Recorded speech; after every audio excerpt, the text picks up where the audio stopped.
Welcome to my channel new search chemistry. आज हम discuss करेंगे हेल ओलार्ड जेलेंस्की रिएक्शन क्या होती है। Carboxylic acid react with Cl2 or Br2 in the presence of a small amount of red phosphorus to give alpha hydrogenated carboxylic acid.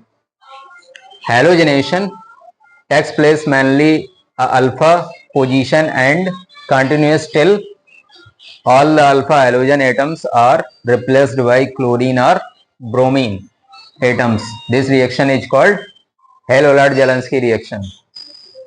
इसमें formic acid participate नहीं करेगा क्योंकि फार्मिक एसिड में alpha hydrogen नहीं होता है। देखो एग्जांपल देखो, एग्जांपल एस्टिक एसिड ले रहे हैं। एस्टिक एसिड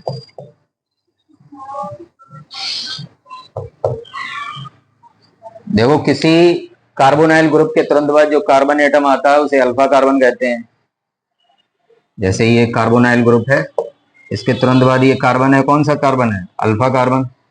इसके बाद आएगा बीटा कार्बन, इसके बाद आएगा गामा, इसके बाद क्या आएगा? डेल। तो इस तरीके से कार्बन एटम का नोमेनक्लेचर करते हैं। अब इसके साथ जो हाइड्रोजन जुड़ा होगा वो क्या कहलाएगा? Alpha hydrogen. इसके साथ जो जुड़ा होगा वो क्या कहलाएगा? Beta hydrogen. इसके साथ जो जुड़ा होगा वो क्या कहलाएगा? Gamma hydrogen. इसके साथ जुड़ा होगा वो डेल्टा हाइड्रोजन।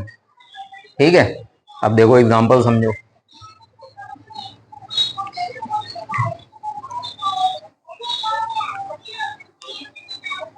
इस कार्बोनाइल कार्बोक्सिलिक ग्रुप के तुरंत बाद ये कार्बन है, इससे 3 हाइड्रोजन जुड़े हुए हैं, ये तीनों अल्फा हाइड्रोजन एटम है।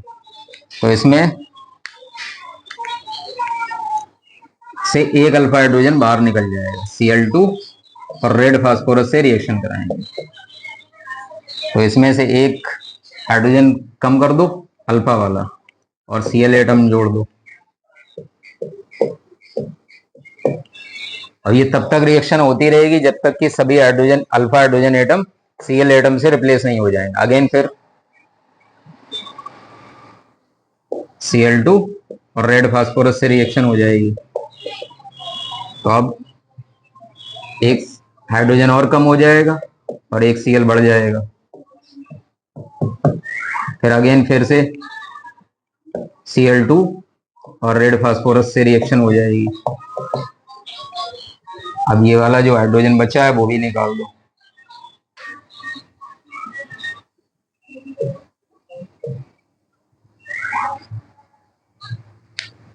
देखो, इसमें से एक हाइड्रोजन एटम निकलता है और वो Cl से मिलकर HCl बनाता है। इसी प्रकार से इसमें से HCl निकलेगा, एक HCl इसमें से निकलेगा।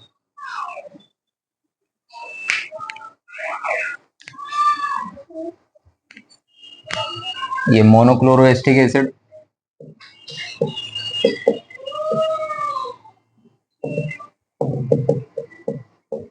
ये डाइक्लोरोएस्टिक एसिड,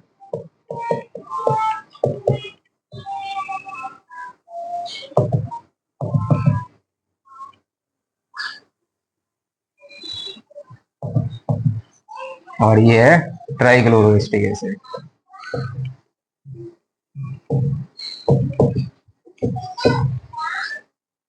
और एग्जांपल देखिए हेल-ओलार्ड जेलेंस्की रिएक्शन का। प्रोपेनोइक एसिड ले लेंगे, ये है प्रोपेनोइक एसिड। ब्रोमीन और रेड फास्फोरस की रिएक्शन करा देंगे। इसमें क्या है, ये कार्बोक्सिलिक ग्रुप है, इसके तुरंत बाद ये कार्बन है, ये अल्फा कार्बन है, तो ये Br द्वारा रिप्लेस होगा। CH3 CH, एक Br जुड़ जाएगा, H रिप्लेस हो जाएगा और एक H बच जाएगा। फिर फर्दर ये रिएक्शन करेगा, Br2 रेड फास्फोरस के प्रेजेंस में। अब ये वाला जो अल्फा हाइड्रोजन है वो Br से रिप्लेस हो जाएगा।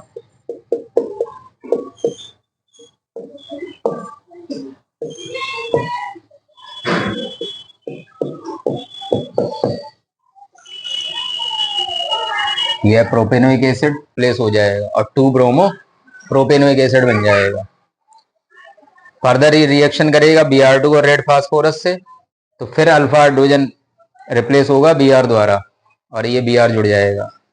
2,2 डाई ब्रोमो प्रोपेनोइक एसिड या अल्फा पोजीशन पे जुड़ा है तो alpha di bromo propionoic acid.